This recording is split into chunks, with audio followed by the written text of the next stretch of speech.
दोस्तों, सुशांत को मारने वाले भले ही चैन से बैठे हैं, भले ही वो अपनी जिंदगी को पटरी पर लाने की कोशिशों में जुटे हैं, मगर कहीं न कहीं उनके कर्मों का कच्चा चिट्ठा तैयार हो चुका है।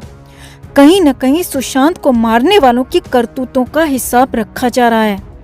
जब जब लगता है कि सुशांत के केस में कुछ नहीं हो रहा, सब कुछ सुस्त चाल से चल रहा है, तब तब कुछ न कुछ ऐसा होता है जिससे लगता है कि हाँ, इंसाफ तो जरूर होगा, भले ही उसमें देर लगे, और सुशांत के गुनहगार एक न एक दिन अपने कर्मों की सजा जरूर भुगतेंगे। तो फिलहाल तो खबर यह है दोस्तों कि वो दिन दूर नहीं है, क्योंकि सुशांत के मामले में, सुशांत केस से जुड़े ड्रग के मामले में एनसीबी को बड़ी लीड मिल गई है। एनसीबी के हाथ बड़ी सफलता लगी है, जिसके चलते न सिर्फ रिया और उसके भाई शौविक चक्रवर्ती का जेल जाना तय माना जा रहा है, बल्कि ड्रग केस में लिप्त बॉलीवुड की कई बड़ी मछलियों के नाम भी सामने आ सकते हैं, क्योंकि अब एक ऐसे शख्स ने मुंह खोल दिया है जो कि सुशांत केस में अहम कड़ी माना जा रहा है। वो सुशांत से जुड़े ड्रग केस में पिछले 3 महीनों से जेल में बंद है। इसी शख्स ने बॉलीवुड के बड़े गैंगबाज की तरफ इशारा करते हुए बताया था कि सुशांत केस की मुख्य आरोपी रिया पर उसी बॉलीवुड गैंगबाज की छत्रछाया है, जो शुरुआत से इनडायरेक्टली रिया की हेल्प करता रहा है, रिया को बचाता रहा है। तो कौन है वो शख्स, और कैसे रिया और शौविक हर तरफ से घिर गए, और कैसे बॉलीवुड के बड़े गैंगबाज भी हो सकते हैं बेनकाब, आपको बताते हैं सब। आप भी सुशांत की मुहिम में हमारी ताकत बढ़ाएं, चैनल के साथ जुड़ें, खबर को लाइक और शेयर कर अपना प्यार और सपोर्ट भी जरूर दिखाएं। तो टीवी और बॉलीवुड में काम कर चुके एजाज खान का नाम तो आपको याद ही होगा दोस्तों, जिसे मुंबई के लोखंडवाला से 31 मार्च 2021 को अरेस्ट किया गया था। एक्टर एजाज खान का नाम सीधे तौर पर शादाब बटाटा से जुड़ा पाया गया था। एनसीबी अधिकारियों ने दावा किया था कि एजाज खान का कनेक्शन मुंबई के ड्रग सप्लायर शादाब बटाटा से है। शादाब बटाटा मुंबई के सबसे बड़े ड्रग सप्लायर फारूक बटाटा का बेटा है। एनसीबी ने बिग बॉस के एक्स कंटेस्टेंट एजाज खान को एयरपोर्ट पर उस वक्त गिरफ्तार किया था जब वो राजस्थान से मुंबई लौट रहा था। एजाज के घर पर छापेमारी में एनसीबी को कुछ ऐसे ड्रग मिले थे जो कि भारत में पूरी तरह से बैन है और जिन्हें रखने पर कड़ी सजा भी होती है। हालांकि एजाज खान ने तब खुद को निर्दोष बताया था और कहा था कि मेरे घर पर केवल 4 नींद की गोलियां मिली थी, वो मेरी बीवी की थी जो कि डिप्रेशन के चलते वो खा रही थी।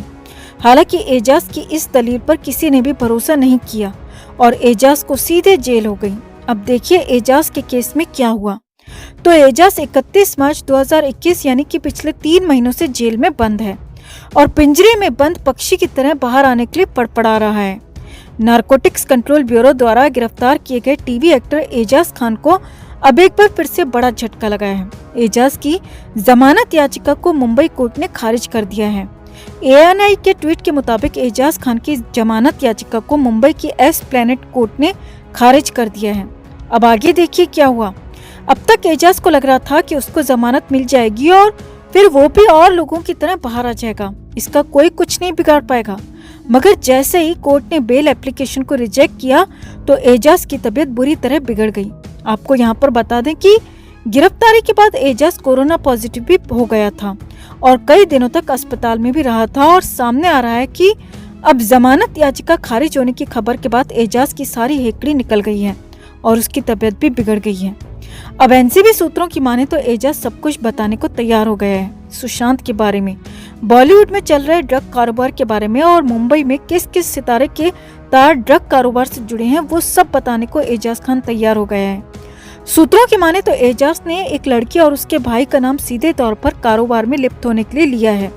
जी हाँ, सामने आया है कि खुद को पूरी तरह फंसता हुआ पाकर एजाज खान ने अपनी जुबान खोल दी है और उसने बता दिया है कि सुशांत की करीबी एक लड़की और उसका भाई अक्सर बटाटा के संपर्क में रहते थे और कई बार सप्लाई की प्रक्रिया में भी शामिल होते थे।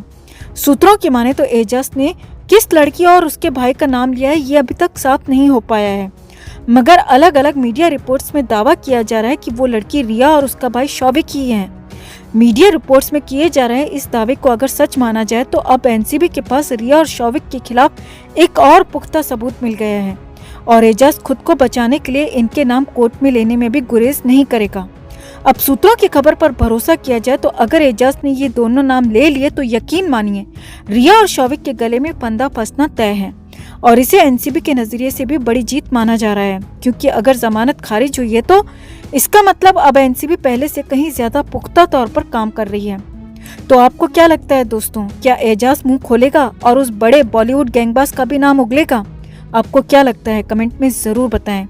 जस्टिस फॉर सुशांत एंड दिशा के लिए इस खबर को ज्यादा से ज्यादा लाइक और शेयर करना ना भूलें।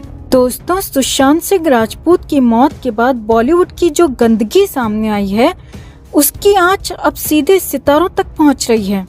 हाल ही में टीवी और फिल्म जगत के जाने माने एक्टर एजाज खान की गिरफ्तारी ने सबको चौंका दिया था और अब उसी एजाज खान की निशानदेही पर एनसीबी ने एक और एक्टर को ट्रैप कर लिया है।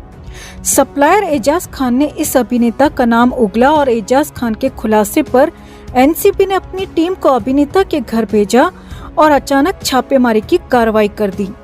अब एनसीबी की इस कार्रवाई के बाद तो टीवी जगत और बॉलीवुड में भूचाल ही आ गया, क्योंकि अभी तो एजाज ने नाम उगलने शुरू ही किए हैं।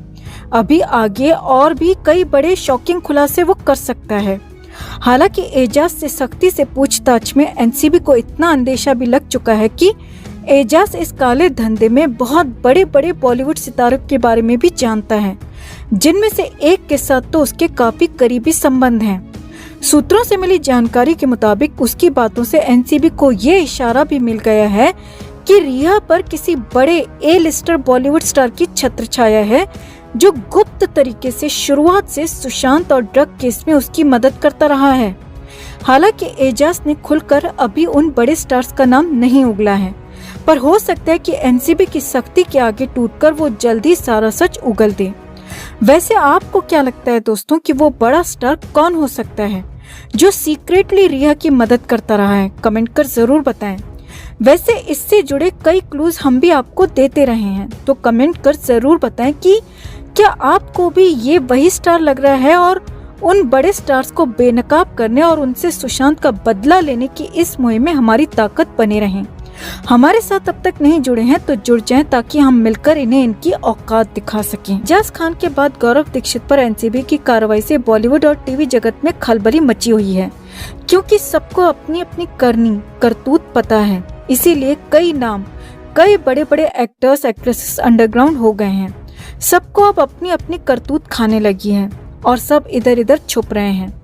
एनसीबी जबरदस्त काम कर रही है, पर कई बार हमारे मन में सवाल आता है कि ये सब तो छोटी मोटी मछलियां हैं। एनसीबी भी कहीं न कहीं बड़े स्टार्स को बचाती नजर आ रही है, क्योंकि शुरुआत में सुशांत से ध्यान भटकाने के लिए बड़े बड़े एक्टर्स और एक्ट्रेसेस का नाम लिया गया। दीपिका पादुकोण, सारा अली खान, रकुल प्रीत सिंह को पूछताछ के लिए भी बुलाया गया, शायद सिर्फ दिखावे के लिए। लेकिन अब उन्हें लेकर एनसीबी चुप क्यों है? हमें बताया गया था कि उनके फोन जब्त किए गए हैं और उन पर भी कड़ी से कड़ी कार्रवाई होगी, मगर ऐसा कुछ भी होता दिखा नहीं और न ही आगे ही ऐसा कुछ भी होता नजर आ रहा है।